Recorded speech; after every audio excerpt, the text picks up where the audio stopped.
Yes, we're going to be talking about Samyang's new Prima, the AF35mm F1.4 FE. FE because it's for Sony. But before that, a trivia. Up until 1972, world's photography and cinema lenses mainly came from Europe. And in Europe, of course, Germany, UK, and France, and some parts of Eastern Europe. And some came from America, and rest all came from Japan. And all these lenses were extremely well designed and extremely well built, high quality lenses, and without mentioning that they were also very, very expensive. And in 1972, Samyang Optics was formed with an idea of catering to that cost-sensitive market. Well, they came up with a whole series of lenses. Of course, they continue to make excellent, affordable optics, but it was probably not very popular in the 80s, 90s, and 2000s in India. And because I personally had not heard about them majorly. And only in 2014, I came to know about them when I was looking for an affordable series of cinema lenses, and we bought this VDSLR lenses, video for DSLR. They first became popular in India because of the VDSLR lenses. Highly affordable, a set of 5 lenses. I still have them, and we still use them for just over 200,000 Indian rupees, and they were a hit. And how? They continued that space of affordable lenses, both for stills and for video, and for a great extent for mirrorless cameras too, till the Chinese came in. They came in like an avalanche. Brands after brands came in, and they slowly started taking over that affordable space in the optics market. And obviously, brands like Samyang, which were till then known for their affordability, had to rethink their strategy. And the Prima is the result of that thinking. Well, the 35mm Prima stands for the first or the most important one. Yeah, this definitely is a very important product from Samyang. Well, that's the end of the trivia. Well, let's get into the review. Well, the AF35 1.4 FE is actually a very straightforward lens. It's AF lens, and it's only AF lens. Though this one has a focusing ring, it will not allow you to do any manual focusing. I'm not complaining. It's perfectly fine for me, for the kind of work that I do. Very well designed, simple and elegant design. Composite plastic, probably, but it's got a built to last feel. It has no aperture ring, no buttons, no switches, nothing except a USB firmware upgrade port. Other than that, there is nothing on this lens. Well, like I said, you can't even manually focus it. It is full-time AF lens. Very light in comparison to other 35mm lenses which are available for Sony. It has a lens hood and, of course, rear cap.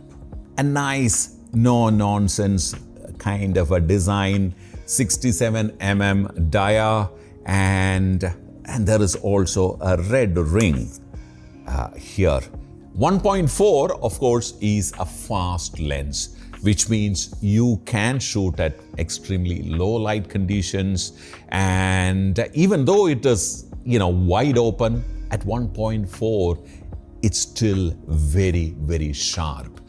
So what we did was, in the studio, we had this wonderful model, Rutuja, and we worked with her and explored all the possibilities with this lens. So the first thing that we did is, for any photographer, getting to the focus as fast as possible is of paramount importance. And then shifting the focus too is equally important. So we tried that test fest. Sony, of course, is known for their speed and focus, and combined with the Samyang's ability, well, it stayed with the focus.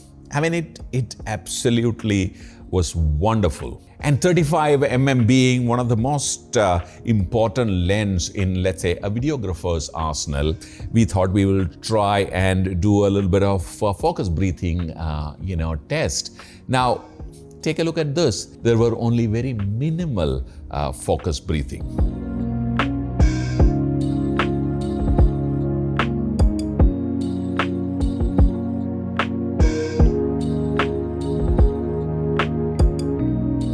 Of course, now we had to definitely do a glamour shoot. Take a look at this shot, which we did at 1.4. Now, 35mm is at a sweet spot where if you handle it a little wrong, you can actually kind of create a little bit of a distortion on especially people's faces. Keeping that angle and the distance just right is of paramount importance. However, we also tried the minimum focusing distance. For example, this is how close you can go to your subject. At 1.4, we got this amazing stills. Now, we also tried a couple of shots at f4. Now you can see the difference between the 1.4 and the f4 and see the difference in the depth.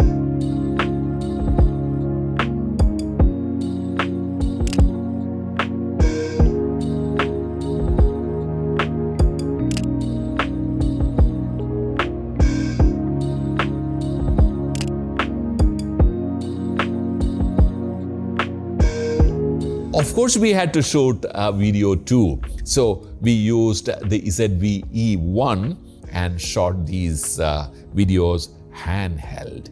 Well, it continued to follow focus. It did not bat an eyelid. I mean, it was wonderful. Locked onto the focus. Definitely thanks to Sony, and the combination worked like magic.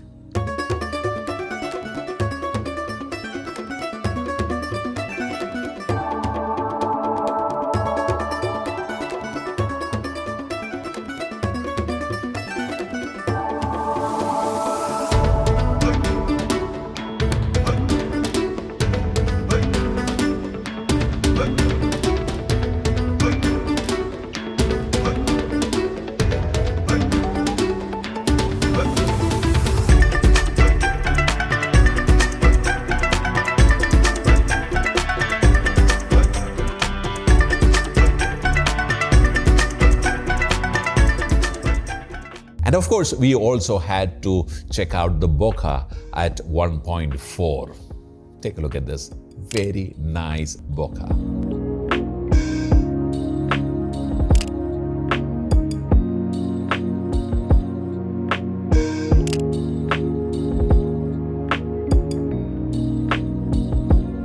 Now, this lens is also perfect for gimbal usages.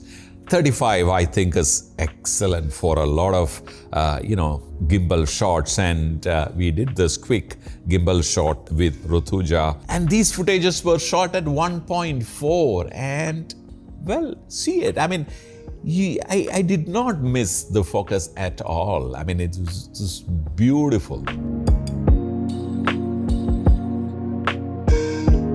This lens is also weather resistant. So a fast lens at f1.4 with amazing follow focus, amazing sharpness, amazing, image quality, weather resistance, all available at 59,990. And on the streets, it's now available in India at an attractive price. This third generation 35mm AF lens from Samyang, which is now called as Prima, is definitely here to stay.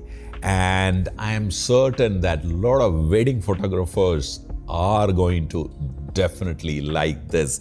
And it is definitely a suitable substitute to the Sony's G Master, which is probably 3 times more expensive than this lens. And of course, I am not taking any credits away from G Master. It's definitely a way superior lens, and if you have that money to pay, of course, that's one lens that you should have. But for the rest, you have the Samyang.